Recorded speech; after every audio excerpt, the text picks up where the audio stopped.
जय हिंद प्यारे बच्चों। आज हम लोग बात करेंगे द्विघात समीकरण के बारे में। द्विघात समीकरण को हल करने के लिए आपको कुछ बातों को ध्यान में रखना पड़ता है, रखनी होती है जब आप द्विघात समीकरण बना रहे हो। तो कौन कौन सी बातों को ध्यान में रखेंगे ताकि आपका समीकरण बनाने में ज़्यादा समस्या का सामना ना करना पड़े आपको। जैसे सबसे पहले कुछ चीज़ें आप ध्यान में रख लीजिए। जैसे क्वेश्चन में अगर आपको कहा जा रहा है कम, तो कम का मतलब है आपको माइनस करना है। अगर कहीं पे कहा जा रहा है अधिक, तो अधिक के लिए आपको प्लस करना है। कहीं गुना बोला है तो गुना का मतलब होता है आपको गुणा कर देना है। और कहीं गुणनफल बोला रहेगा, उसका भी मतलब है गुणनफल बोलना है। आपको कहीं क्रमागत दिया गया है।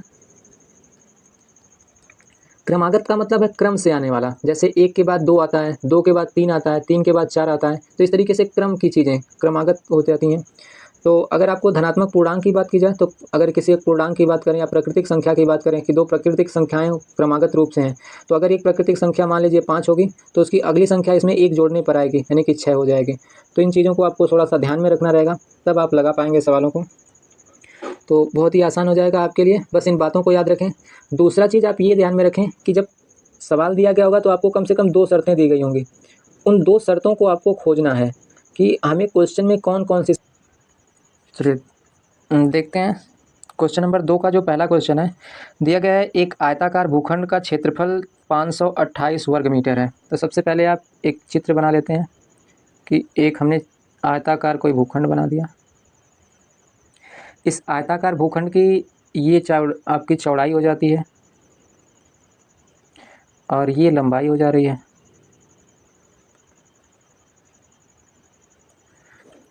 क्वेश्चन में बोला गया कि इनका जो क्षेत्रफल है, वो क्षेत्रफल दिया गया है आपको। क्षेत्रफल ए बराबर 528 वर्ग मीटर। अब हमें सवाल को लगाना है, तो सॉल्व कैसे करना है ये आप सीखिए। सबसे पहले हम लोग क्या करेंगे, इसमें जो छोटी भुजा रहेगी उसको कुछ मान लेंगे। तो आपको क्या करना है, इसमें छोटी भुजा, चूँकि आयत में देखते हैं चौड़ाई और लंबाई में छोटा चौड़ाई होती है, तो चौड़ाई छोटी है तो इसको हम मान लेंगे कि हमारी चौड़ाई है वो यक्स है। अब चौड़ाई यक्स है तो क्वेश्चन में क्या दिया गया है, आपको एक चीज़ दे दिया गया है कि क्षेत्रफल की लंबाई चौड़ाई के दोगुने से एक अधिक है। मतलब आपको लंबाई दी गई है चौड़ाई के दोगुने से एक अधिक। तो अभी क्या करना है हमको, प्रश्न के अनुसार ये जो लंबाई है, इस चौड़ाई से, चौड़ाई यक्स, इस चौड़ाई के दो गुना का मतलब है 2 से गुणा करना है, और उससे एक अधिक है तो एक अधिक का मतलब होता है +1 कर देना। अब देखिए आपकी चौड़ाई हो गई यक्स, लंबाई हो गई 2x + 1। अब इन दोनों चीज़ों से हम लोग क्या कर सकते हैं, इस क्षेत्रफल का मान निकालते हैं। तो आपने सीखा होगा कि क्षेत्रफल का फार्मूला क्या होता है। क्षेत्रफल बराबर होता है लंबाई गुणे चौड़ाई, और इधर आपका 528 दिया ही हुआ था। लंबाई यहाँ से देखें तो ये लंबाई पूरी थी 2x + 1, तो लंबाई की जगह पे रख देते हैं 2x + 1। दूसरा चीज़ आपको चौड़ाई दी गई है, चौड़ाई इसकी हमने मानी थी यक्स, तो चौड़ाई इसकी है यक्स, बराबर हो गया आपका 528। अब इस क्वेश्चन को अगर आप सॉल्व करें तो इसका गुणा करवा देंगे। यक्स का 2x में गुणा करवाएंगे तो 2x² प्लस यक्स का 1 में गुणा करवाएंगे तो यक्स हो जाएगा। ये संख्या थी 528। इसका पक्षांतर कर लेंगे तो हो जाएगा 2x² प्लस यक्स, प्लस में है इधर आएगा तो माइनस हो जाएगा 528, इधर बचेगा 0। अब ये आपका समीकरण बन करके तैयार है। तो ऐसे क्वेश्चंस में आपको यही बस बात ध्यान में रखनी है कि दोनों जो दिए गए डाटा हैं उसमें छोटी कौन सी डाटा उसी को मानेंगे हम। उसको मानने के बाद दूसरी डाटा के बारे में कुछ एक शर्त दी गई होगी, उसी शर्त के अनुसार हम लोग सवाल को लगा लेंगे। तो इस समीकरण में चूँकि ये जो क्वेश्चन दिया गया है, दूसरे क्वेश्चन में केवल बोला गया कि द्विघात समीकरण आपको बनाना है, तो द्विघात समीकरण के रूप में हमने इसको बना दिया। आपने देखा होगा द्विघात समीकरण का जो मानक रूप होता है वो ax² + bx + c = 0 होता है। तो बिल्कुल ये इसी रूप का हो गया है। x², a की जगह पे 2 आ गया, x है, और b की जगह पे यहाँ पे 1 होगा, और c की जगह पे -528 आ चुका है। इस तरीके से क्वेश्चन को आपको फिगर के माध्यम से आपको एक फिगर बना लेना है और उसके बाद एक समीकरण बना देना है। तो ये हमारा क्वेश्चन नंबर 2 का पहला था। अब क्वेश्चन नंबर 2 का दूसरा देखते हैं। चलिए अब दूसरे क्वेश्चन पे आ जाते हैं। तो दूसरा क्वेश्चन आपको देखिए क्या दिया हुआ है, उसको अगर ध्यान से देखें तो क्वेश्चन नंबर 2 दिया है आपको कि दो क्रमागत धनात्मक पूर्णांकों का गुणनफल, हमें पूर्णांकों को ज्ञात करना है। तो दो क्रमागत पूर्णांक है। सबसे पहले आप जानिए कि क्रमागत पूर्णांक का क्या मतलब है। क्रमागत पूर्णांक, देखें जैसे कोई संख्या होती है, मान लीजिए पूर्णांक, हमारी जो संख्या होती है पूर्णांक संख्याएं 1 हो गया, 2 हो गया, 3 हो गया, 4 हो गया, 5 हो गया, 0 से स्टार्ट होती है। तो इस तरीके से चलेगी, बहुत सारी धनात्मक पूर्णांक संख्याएं अनंत तक जाती रहती हैं। अब इन संख्याओं में क्या होगा कि क्रमागत पूर्णांक का मतलब है जैसे अगर पहली संख्या 1 है तो इसके बाद वाली संख्या 2 होती है, उसके बाद वाली संख्या 3 होती है, यानी अगली संख्या आती कैसे है, तो 1 में अगर 1 जोड़ेंगे तो 2 आ जाएगा, 2 में अगर 1 जोड़ेंगे तो 3 आ जाएगा। तो क्रमागत संख्याएं हमेशा ऐसी आएगी कि कोई भी संख्या होगी उसके बाद वाली संख्या में अगर 1 जोड़ देंगे तो उसकी अगली क्रमागत संख्या आ जाएगी। तो आपको क्वेश्चन में दे करके रखा गया है कि दो क्रमागत धन पूर्णांक हैं, तो दो क्रमागत धन पूर्णांक का गुणनफल आपको दिया गया है 306। तो हम क्या करेंगे, छोटी वाली क्रमागत पूर्णांक को मान लेते हैं कि माना पहली जो है,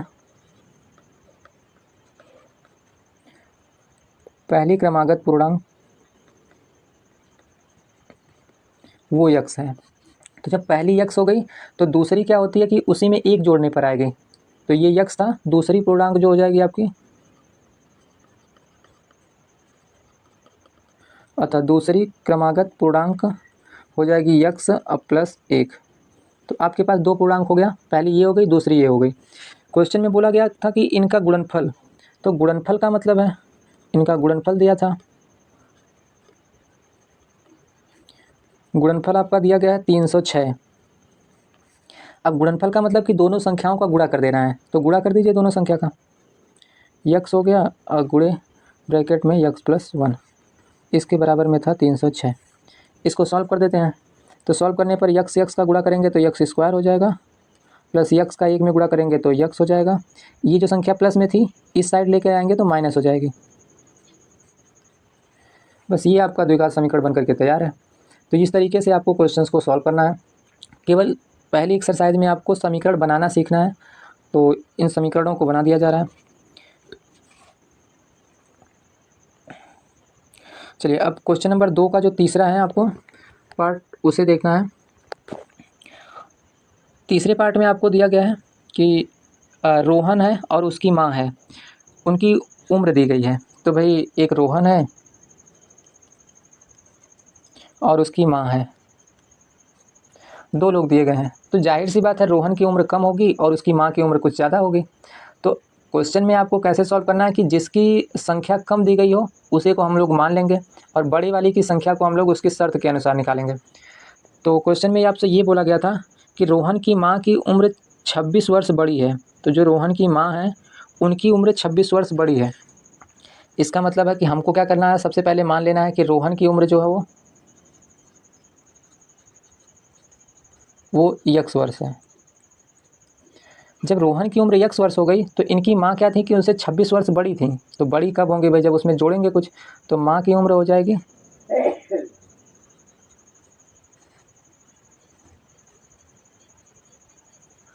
माँ की उम्र बराबर यक्स प्लस 26, इतने वर्ष हो जाएगी।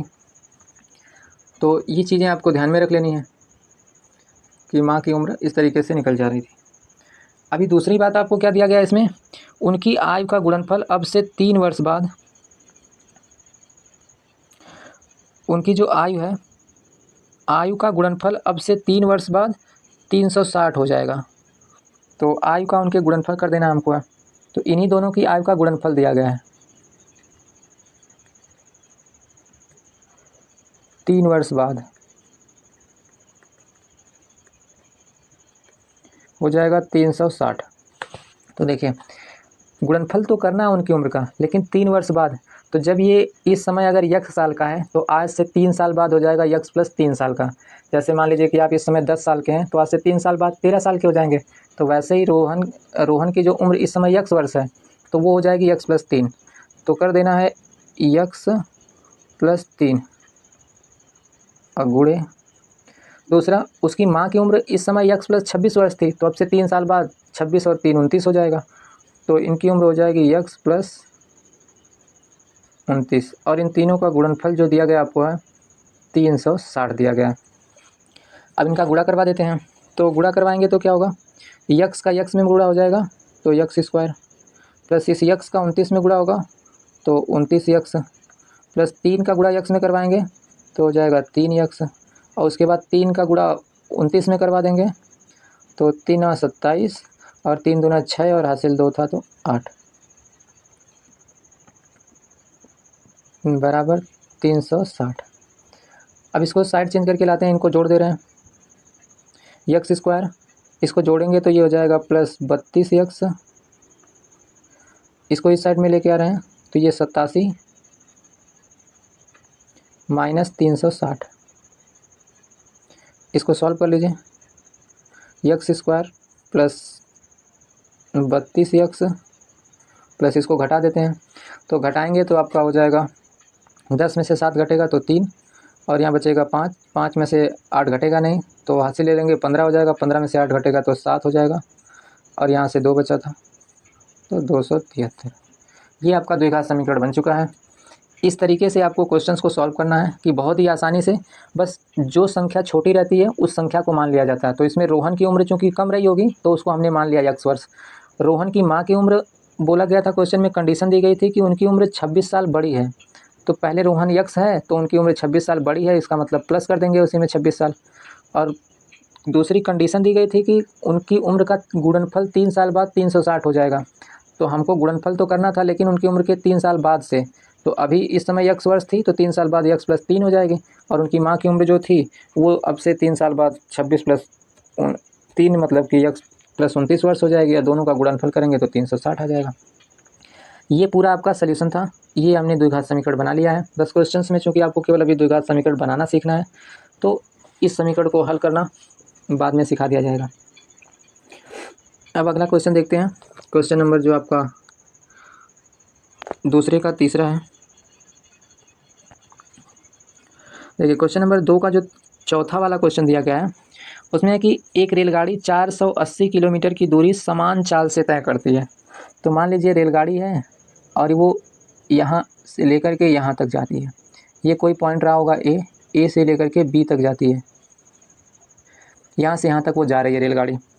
अब इसको जाने के लिए क्या, रेलगाड़ी 480 किलोमीटर की दूरी है। ये टोटल जो दूरी दी गई थी आपको 480 किलोमीटर है, ये दूरी बराबर है आपको 480 किलोमीटर दिया हुआ है। दूसरा चीज़ आपको दिया गया था कि यदि इसकी चाल 8 किलोमीटर प्रति घंटा कम होती, तो अभी 8 किलोमीटर प्रति घंटा कम होती तो वह उसी दूरी को 3 घंटे अधिक समय लेती। तो हमको क्या करना है, सबसे पहले इसकी चाल को मान लेना है। तो मान लेते हैं, माना रेल की चाल बराबर x किलोमीटर प्रति घंटा है। अब x किलोमीटर प्रति घंटा आपकी चाल हो चुकी है। अब इस हिसाब से आपने एक फार्मूला पढ़ के रखा होगा कि जो फार्मूला होता है समय बराबर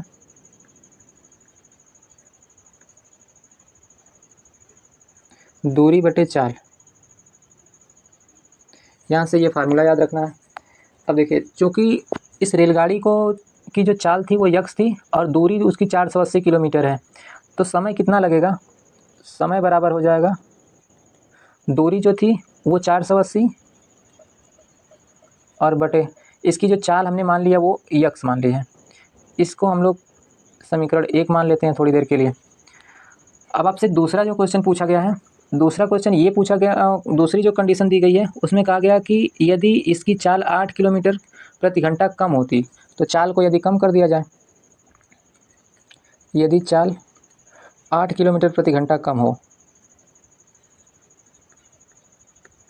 प्रति घंटा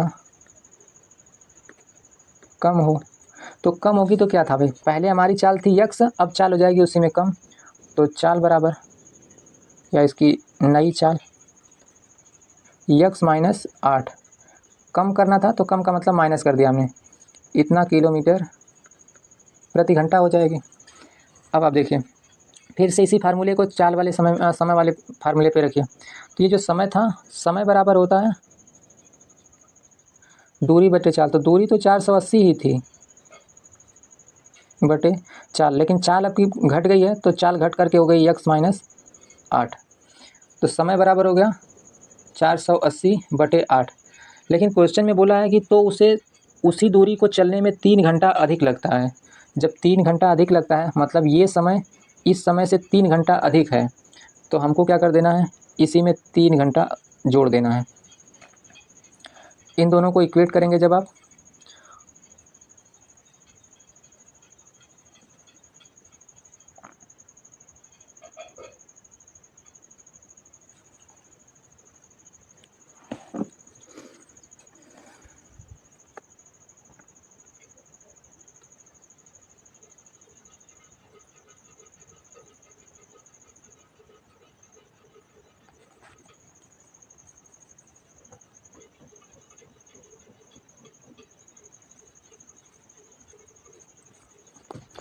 अब देखिए पहले जो समय निकाल के हम लोग लाए थे वो ये समय था 480/x। तो समय की जगह पे रख देते हैं 480/x।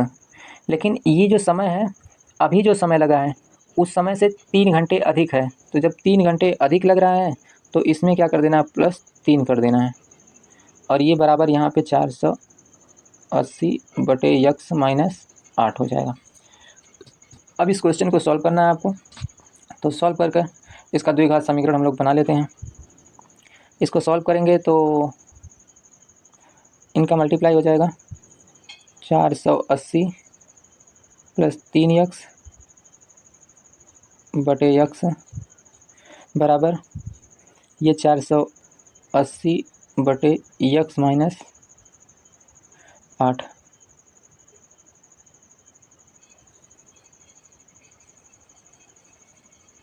देखिए इसको सॉल्व करते हैं तो इनका क्रॉस मल्टीप्लाई होगा, इसका इसमें मल्टीप्लाई हो जाएगा, इसका इसमें मल्टीप्लाई होगा। तो इसका मल्टीप्लाई जब इसमें करेंगे तो x और ये 480, तो यहाँ से हो जाएगा 480x।